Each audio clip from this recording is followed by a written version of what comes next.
Buletin Didik 18 Oktober bersama saya Charles Mohan, salam sejahtera. Pelajar tingkatan 5 dipertimbangkan untuk mengikuti sesi pengajaran dan pembelajaran PDP di sekolah tanpa penggiliran. Menteri Kanan Pendidikan Datuk Dr. Razi Chidin berkata, bagi tujuan itu pihaknya sedang berbincang dengan Kementerian Kesihatan KKM dari segi kadar vaksinasi dalam kalangan pelajar berkenaan. Namun begitu, memandangkan jumlah yang terlibat agak besar, jadi kita sedang berbincang dengan Kementerian Kesihatan untuk melihat apakah kadar vaksinasi yang membolehkan di kalangan murid, khususnya murid tingkatan 5 ini, yang membolehkan mereka dibawa masuk tanpa penggiliran. Beliau berkata demikian kepada media selepas melakukan lawatan ke Sekolah Kebangsaan Tengku Zainun sempena pembukaan Sekolah Fasa 4 Pelan Pemulihan Negara PPN di Tampin Negeri Sembilan. Katanya setakat ini lebih 97% pelajar tingkatan 5 di seluruh negara sudah menerima suntikan dos pertama COVID-19 manakala mereka yang sudah melengkapkan kedua dos sekitar 50%. Mengenai kehadiran pelajar fasa keempat Pelan Pemulihan Negara PPN, beliau berkata jumlah kehadiran pelajar ke sekolah memuaskan dengan 340,000 pelajar direkodkan hadir ke sekolah di seluruh negara. Kehadiran membabitkan pelajar dari tingkatan 3 dan 4 di sekolah menengah manakala murid tahun 1, 2 dan 3 bagi sekolah kebangsaan. Sementara itu, Datuk Dr. Razi memaklumkan sesi pengajaran dan pembelajaran di rumah PDPR masih perlu diteruskan walaupun sebahagian besar pelajar sudah memulakan sesi persekolahan secara bersemuka. Ia mengambil kira sistem penggiliran pelajar yang sedang dilaksanakan ketika ini. Bagaimanapun jelasnya PDPR ketika ini sedikit berbeza kerana menjurus kepada persediaan bahan yang diperlukan oleh pelajar terutama perkara yang sukar difahami sebelum mereka memasuki sekolah dan mengikuti sesi pembelajaran secara bersemuka. Mengenai persiapan menghadapi kemungkinan banjir susulan musim tengkujuh akhir tahun ini pula, beliau berkata KPM akan buat persiapan sewajarnya berdasarkan keperluan dan keadaan semasa. Dalam pada itu, Datuk Dr. Razi sempat meluangkan masa bertemu 120 guru di sekitar Melaka dalam satu majlis santai hari ini. Guru-guru ini dijemput menghadiri majlis tersebut selepas memberi respon kepada hantaran di laman Facebook beliau ketika lawatan kerjanya di Melaka dan Negeri Sembilan. Antara yang menjadi topik sembang santai mereka ialah penjelasan mengenai pengoperasian sekolah, tugas guru dan hal berkaitan pendidikan. Majlis berlangsung hampir 2 jam dan Datuk Dr. Razi menyatakan penghargaan atas kesungguhan mereka menyertainya. Menurut beliau lagi, segala pandangan yang dikongsi akan diteliti dan disusuli. Timbalan Menteri Pendidikan 2 Datuk Muhammad Alamin menyeru ibu bapa untuk menghantar anak-anak ke sekolah tanpa perlu berasa bimbang atau khawatir. Beliau berkata pihak sekolah kini sudah bersedia sepenuhnya untuk menerima kemasukan pelajar. Jadi saya menyuruh kepada ibu bapa tak perlu risau, tak perlu khawatir, bahawa kita telah menyediakan segala macam persiapan kita untuk keselamatan para pelajar kita. Jelas Datuk Muhammad Alamin, KPM akan sentiasa memastikan semua sekolah mematuhi prosedur operasi standard SOP yang ditetapkan sepanjang pengoperasian sekolah. Keselamatan murid sentiasa menjadi keutamaan KPM dalam mencegah penularan jangkitan COVID-19 di kalangan mereka. Sementara itu, beliau berkata kadar vaksinasi pelajar berusia 12 sehingga 17 tahun di tahap memberangsangkan, di mana sebanyak 86.9% remaja sudah menerima sekurang-kurangnya dos pertama vaksinasi sehingga semalam. Jadi maknanya vaksinasi di kalangan para pelajar sangat menggalakkan dan mereka sedar bahawa kepentingan ambil vaksin itu cukup penting untuk mereka hadir ke sekolah. Datuk Muhammad Alamin ditemui media ketika sesi beramah mesra dengan murid prasekolah ketika lawatan kerja ke Sekolah Kebangsaan Seksyen 7 Bangi. Pengoperasian sekolah untuk negeri yang telah memasuki fasa 3 Pelan Pemulihan Negara PPN bermula hari ini. Ia melibatkan murid prasekolah kelas peperiksaan awam di sekolah asrama penuh, sekolah harian dan sekolah swasta. Turut memulakan pembelajaran dalam bilik darjah hari ini pra-Universiti Sekolah Sukan Malaysia dan kelas peperiksaan antarabangsa di negeri Selangor, Melaka, Wilayah Persekutuan Kuala Lumpur dan Putrajaya. Tinjauan kami di Sekolah Menengah Sains Selangor Ceras SMS Selangor hari ini mendapati sesi hari pertama persekolahan berjalan lancar dengan pematuhan ketat prosedur operasi standard SOP. Menurut pelajar, panduan SOP bermula dari bilik asrama sehingga ke kelas juga teratur berikutan inisiatif pentadbir sekolah membuat pemakluman awal. Dan kami dilakukan secara penggiliran untuk kembali ke asrama mengikut kelas masing-masing. Bagi saya, pengurusan pihak sekolah amatlah bagus sekali kerana amat teratur dan mematuhi segala SOP yang telah ditetapkan oleh Kementerian Kesihatan Malaysia dan Kementerian Pendidikan Malaysia. Malah ibu bapa saya juga memuji tadbir urus sekolah dalam menguruskan kepulangan kami untuk kembali ke asrama. Pelajar yang tiba di asrama sebelum ini juga telah diarah untuk menjalani ujian pantas antigen RTK sebelum dibenarkan untuk masuk ke dalam perkarangan sekolah dan asrama. Pada awal kami melangkah masuk ke perkarangan asrama ataupun perkarangan sekolah, kami akan melakukan ujian saliva test di mana kami akan menguji sama ada kami positif atau negatif. Jika kami negatif, kami dibenarkan untuk mengemas barang kami di asrama yang telah kami tetapkan.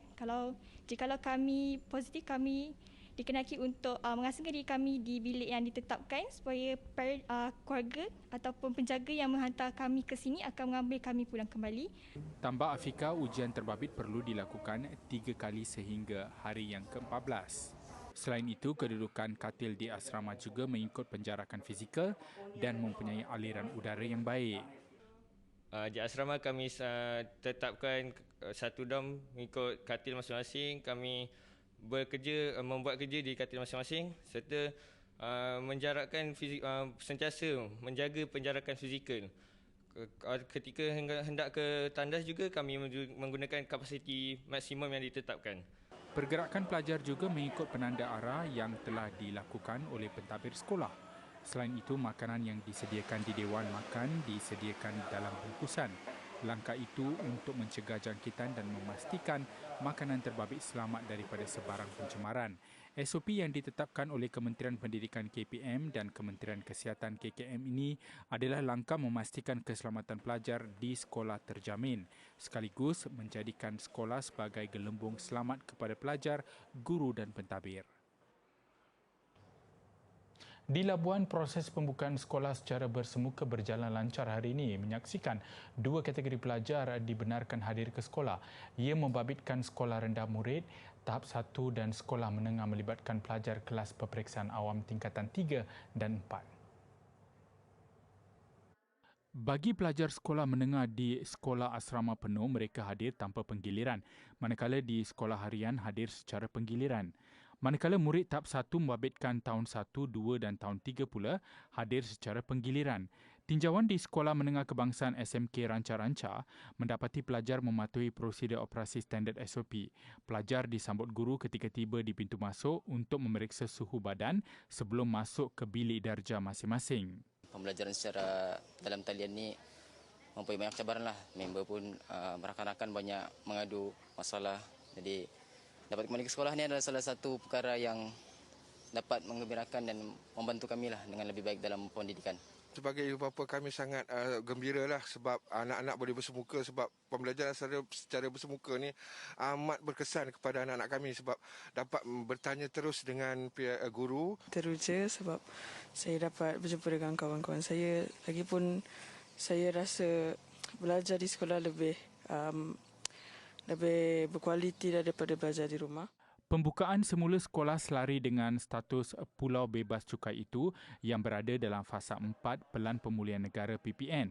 Selain Labuan, sekolah awam di Langkawi bagi kategori murid yang sama juga telah memulakan sesi persekolahan secara bersemuka semalam.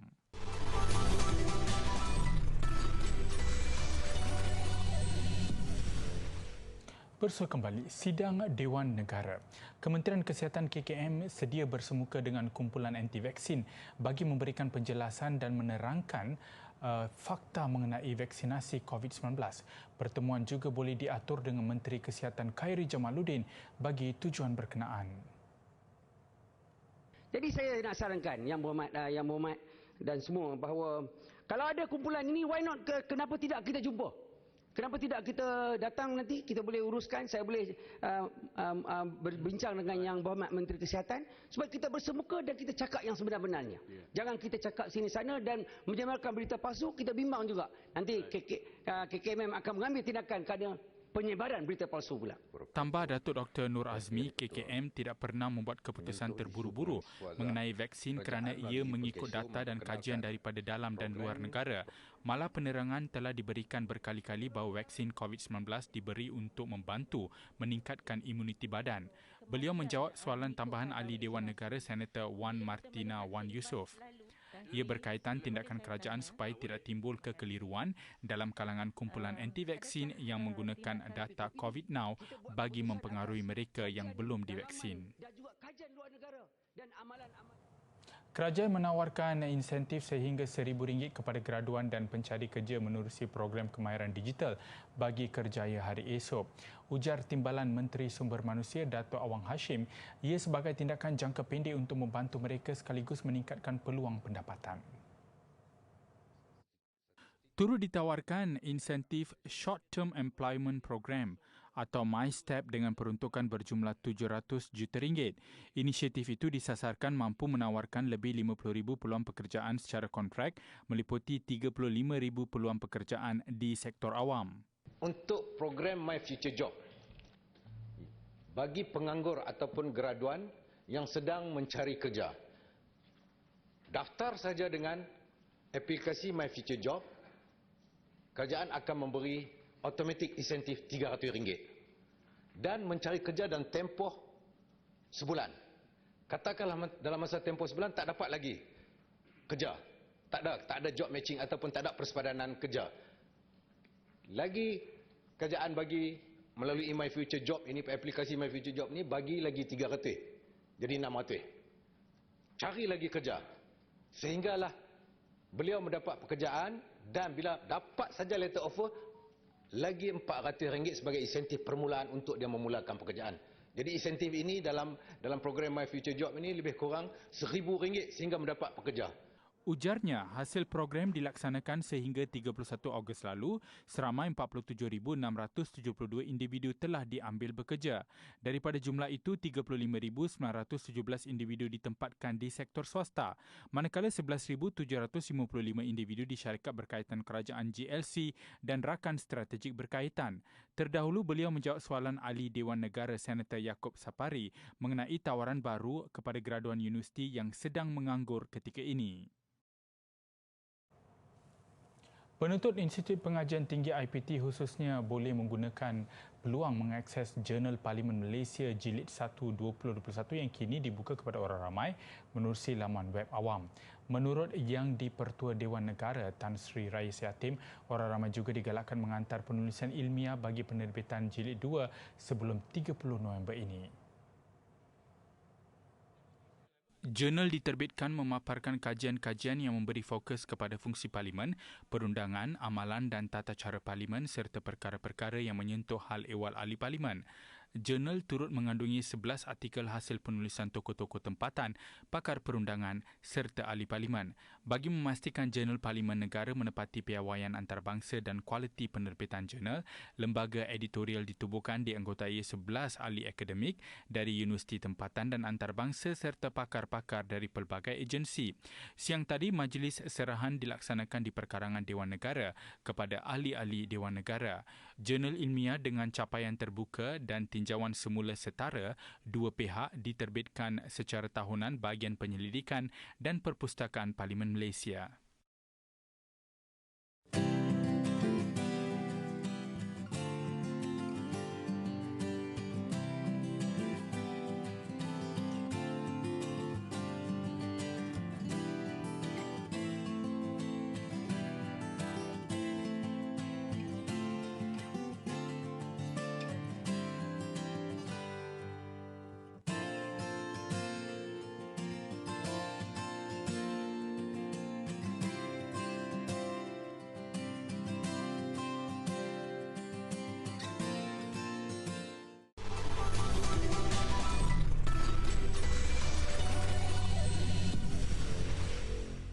Bersua kembali, dua pelajar College Vocational KV Keningau Sabah, Geneva Iliana Lasius dan Advia binti Ardin meraih tempat pertama di Festival Seni Amerika Syarikat dalam kategori pertunjukan boneka.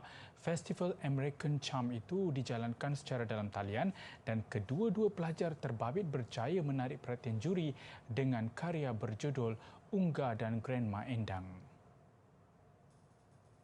Geneva dan Advia merupakan pelajar jurusan pendidikan awal kanak-kanak di KV Keningau. Unga dan Grandma Endang adalah cerita adaptasi dari mitos Nenek Endang iaitu semangat penjaga keturunan. Menurut kepercayaan masyarakat tempatan, semangat ini muncul dalam mimpi mereka yang terpilih untuk melaksanakan tanggungjawab sebagai pawang kampung. Ia mengisahkan Unga yang mengalami kesukaran untuk tidur dan telah dilawati oleh Nenek Endang ketika dia bermimpi. Nenek Endang memberi ilham kepada Unga untuk mencari jalan penyelesaian bagi gangguan yang kerap dialaminya pada waktu tidur. Inisiatif Geneva dan Advia wajar dipuji kerana mempraktikkan kemahiran membuat boneka daripada silibus pendidikan awal kanak-kanak yang mereka telah pelajari. Kejayaan ini juga mampu memberi kesedaran kepada orang ramai agar memelihara warisan budaya termasuklah kisah dongeng dan cerita rakyat. Seorang artis di Pakistan memegang amanah untuk menghasilkan salinan Al-Quran dalam saiz yang besar. Syahid Rassam telah menghabiskan masa bertahun-tahun lamanya untuk projek ini bersama sekumpulan pelajar di Yayasan Seni Karachi. Dengan ketinggian 260 cm dan lebar 198 cm, ayat-ayat suci Al-Quran itu ditampilkan pada kanvas dengan huruf-huruf diperbuat daripada aluminium bersalut emas. Mereka perlu menghasilkan 550 muka surat dengan setiap daripadanya mengandungi kira-kira 150 huruf. ये बहुत ही unique combination है कैनवस का और मेटल का। वजह यह है कि मेरे लिए किसी भी पीस ऑफ आर्ट की लाइफ बहुत इम्पॉर्टेंट है और इसकी लाइफ कई हज़ार साल है मेटल की और इस कैनवस की और फिर जिस टेक्निक में इसको हमने डेवलप किया है that is called glazing technique. Layers के अंदर एक्रेलिक पेंट के ज़रिए और ग्रेजुअली बहुत थिन लेयर के साथ उसमें डिज़ाइन को, डिज़ाइन भी हमारा ये अपना है। हमने पहले इस डिज़ाइन को क्रिएट करने से पहले टर्किश, अरबिक, पर्शियन डिज़ाइन को स्टडी किया और फिर हमने अपना एक बहुत ही मुनफरिद सा अपना design create. Syahid bercita-cita untuk menyenaraikan Al-Quran ini sebagai yang terbesar di dunia. Ketika ini, rekod itu dipegang Afghanistan. Sebahagian daripada projek ini akan dipamerkan pada Dubai Expo 2020 bulan depan. Informasi untuk murid sekolah. Murid diwajibkan untuk memakai pelitup muka dan mengamalkan etika batuk dan bersin serta cara mencuci tangan dengan betul. Tanggungjawab ibu bapa. Ibu bapa perlu sentiasa memantau kesihatan anak dan mengambil tindakan sewajarnya sekiranya anak mempunyai gejala COVID-19 atau menjadi kontak kes COVID-19. Saranan kepada warga sekolah. Warga sekolah perlu mematuhi SOP yang telah ditetapkan. Patuh SOP.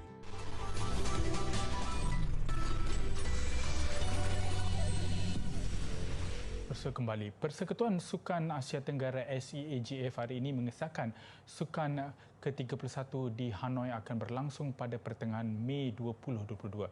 Bagaimanapun, tarikh sebenar dijangka hanya dimuktamadkan pada Oktober ini oleh tuan rumah selepas mendapat pengesahan akhir dari kerajaan Vietnam.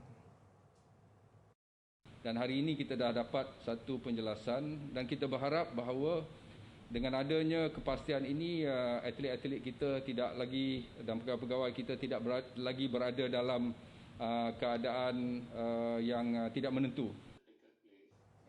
Presiden Majlis Olimpik Malaysia Tan Sri Muhammad Nurza Zakaria juga menyedari persiapan menghadapi Sukan SEA kali ini memang mencabar dengan pelbagai kejohanan antarabangsa yang berlangsung. Mesyuarat secara maya SEAGF siang tadi juga memutuskan Kemboja bakal menjadi tuan rumah Sukan SEA ke-32. Ia dijadual berlangsung pada 5 sehingga 16 Mei 2023. Kita beralih ke badminton. Piala Thomas kali terakhir bergelar juara pada tahun 2002. Indonesia akhirnya menamatkan kemarau 19 tahun apabila merangkul trofi berprestij itu menewaskan China 3-0. Anthony Sinisuka Ginting menaikkan moral pasukan Indonesia apabila meraih mata pertama. Bagaimanapun, Anthony dicabar hebat Lu Guangzhou dalam perlawanan 3 set yang berlarutan 1 jam 17 minit sebelum menang 18-21, 21-14, 21-16. Percaturan Indonesia tidak menurunkan bergu nombor 1 dunia Marcos Fernaldi Gideon dan Kevin Sanjaya Sukamuljo ternyata berhasil. Fajar Alfian dan Muhammad Ryan Ardianto yang menggalas tugas selaku bergu pertama membalas kepercayaan itu dengan menyumbang mata kedua Indonesia menewaskan He Jiting dan Zhao Haodong 21-12, 21-19. Indonesia meraih mata kemenangan menerusi persorangan kedua Jonathan Christie.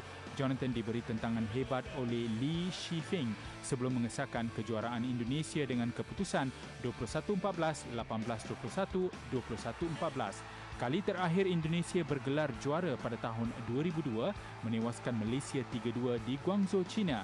Juga kejuaraan kali ke-14 sejak kejohanan bermula pada tahun 1949.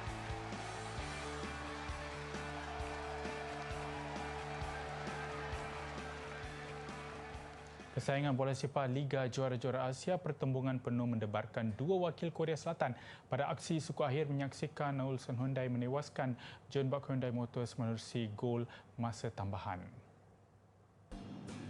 Berlangsung di Stadium Piala Dunia Jeonju, Ulsan Hyundai lebih dahulu di depan menerusi jaringan Valeri Gazaishvili pada minit yang ke-13. Minit yang ke-39, Jeonbuk menyamakan kedudukan menerusi Han Pro-won. Namun tuan rumah sekali lagi ketinggalan hasil jaringan Unilog sejurus sebelum rehat. Permainan tambah rancak apabila Jeonbuk mengikat lagi kedudukan 2-2 3 minit selepas rehat hasil jaringan Takahiro Kunimoto.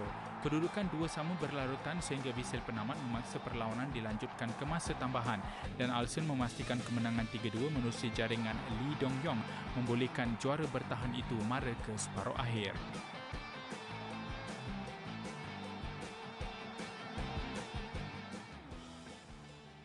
Usaha seorang jururawat di Brighton, England mengitar semula sampai yang dikutip sememangnya mengakhiri paparan buletin didik hari ini. Saya Charles Mohan, salam hormat, salam ceria dan kita jumpa lagi.